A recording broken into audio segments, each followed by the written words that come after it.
일상에서 많이 사용하는 부위 무릎. 무릎은 위험에 쉽게 노출될 수 있는 구조로 관절염이 발생하기 쉽다.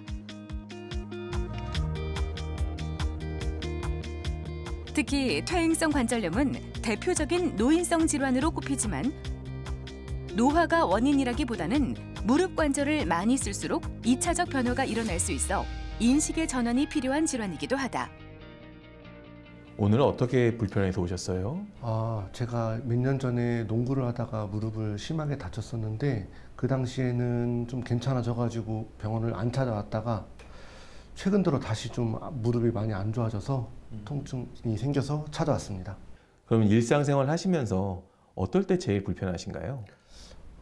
일단은 계단 내려갈 때가 조금 한 번씩 무릎이 좀 통증이 좀 심하게 있고요. 그리고 한 번씩 무릎을 꿇을 때가 있는데 무릎 꿇을 땐 당연히 더 아프고요.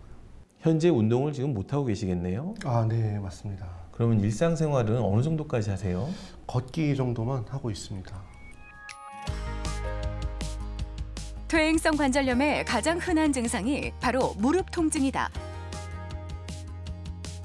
완충작용을 하는 연골이 손상되어 발생하는 것으로 특히 계단을 오르내릴 때 통증이 더 심하다. 더 진행될 경우 무릎이 붓고 물이 차기도 한다. 이 환자분은 과거에 농구를 하면서 인대를 손상을 받은 환자였습니다. 인대를 손상된 경우에 그 무릎의 불안정성이 계속되면 관절염이 더 가속화될 수밖에 없는데요. 다행히 이 환자분께서는 연골 상태가 양호한 편이어서 현재 이 불안정성을 해결하기 위해서 인대를 치료할 계획입니다. 퇴행성 무릎 관절염은 환자의 신체 소견상의 특징이나 과거력 등을 근거로 문진과 진찰을 시행한다. 초기에는 보통 엑스레이 검사로 진단하는데 엑스레이 촬영을 통해 환자의 상태를 파악하고 치료 방법들을 선택한다. 또한 다른 원인에 의해 관절염 증상이 유발된 건 아닌지도 반드시 확인해야 한다. 어머니 수술하신 지 이제 3달 정도 됐는데 요즘 어떻게 지내세요? 집에서 조금씩 움직이기는 하시는데 아직 화장실 가거나 걸으실 때 불편을 호소하세요. 주로 어떨 때 환자분께서 제일 많이 불편해하세요? 화장실 가셔서 변기에 앉았다 일어나실 때나 아니면 바닥에서 일어났다 앉으셨을 때 조금 많이 불편해하세요. 환자분께서 그러면 현재 재활은 어느 정도까지 하고 계신가요? 집 주변 공원이 있는데 일부러 보조기 놔두시고 갔다 오세요. 퇴행성 무릎 관절염 초기는 증상이 가벼워 방치하기 쉽다. 하지만 제때 적절한 치료가 이루어지지 않으면 상태와 증상이 악화돼 다리의 정렬이 O자 모양으로 변형되는 문제로까지 진행될 수 있다. 이 환자분께서는 말기 관절염을 갖고 있는 환자분이어서 인공관절 수술을 시행한 지 이제 3개월 정도 된 환자분이십니다. 수술 후 3개월까지는 환자분들께서도 통증이 남아있고 재활을 어려워하시는 경우도 왕왕 있습니다.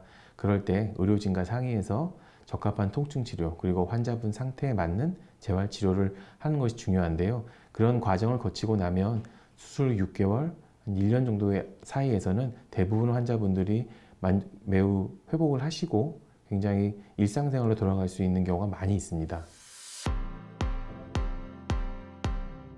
1기부터 4기까지 점차 진행되는 퇴행성 무릎 관절염. 환자의 병기와 증상에 따라 비수술적 치료와 수술 치료 등을 선택한다. 손상된 연골을 완전히 재생시키는 방법이 없다 보니 증상을 완화시키는 치료법을 우선적으로 시행하고 환자의 사회적, 경제적 상황 등을 고려해 적절한 치료법을 선택한다. 무릎 관절염을 갖고 있는 환자분들이 치료를 받지 못하고 방치될 경우에는 환자분들의 증상이 더해지면서 변형이라든지 통증이 더 심해지고 일상생활이 어려워지는 경우가 많습니다. 추후에는 수술도 굉장히 더 큰 수술로 발전할 수가 있습니다. 그래서 이런 환자분들은 조기에 병원에 오셔서 적합한 치료를 받는 것이 매우 중요합니다. 퇴행성 무릎 관절염은 치료와 함께 무릎 건강에 좋지 않은 습관들을 교정해 나가는 것이 중요하다. 생활 습관의 변화와 또 적절한 몸무게 유지, 그리고 규칙적인 운동이 효과적인 치료를 이끌 수 있다. 한 번 손상된 연골은 자연 회복되지 않는 법. 현명한 관리가 건강한 무릎의 시작이다.